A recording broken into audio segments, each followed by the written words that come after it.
everyone, welcome back to another tutorial by Shana's Home DIY and Crafts.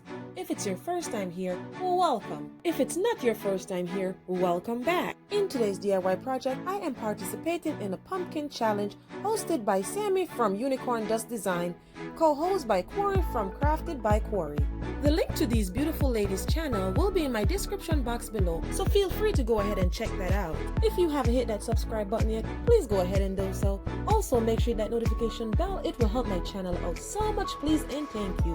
All the items that I'm using in today's DIY project will be listed in the description box below.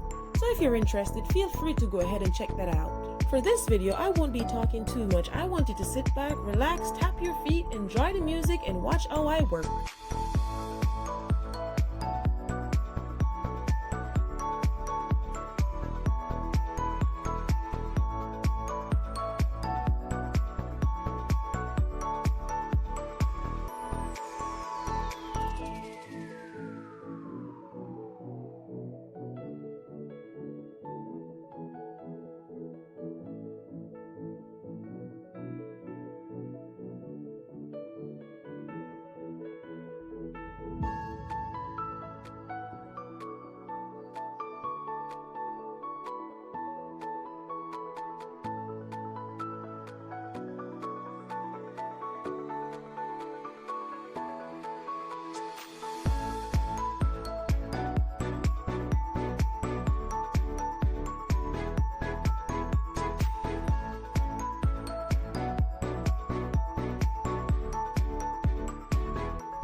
you enjoy watching this video, please go ahead and give it a big thumbs up, hit that subscribe button, click the notification bell. Also make sure you share this video with your friends and family, this way they won't miss out. Please go ahead and type me a comment in the comment section and let me know what you think about my pumpkin topiary. I reply to every comment, so go ahead and type me a comment. I'll be waiting to hear from you. Now remember, you can do all things through Christ who strengthens you. Until next time, be blessed.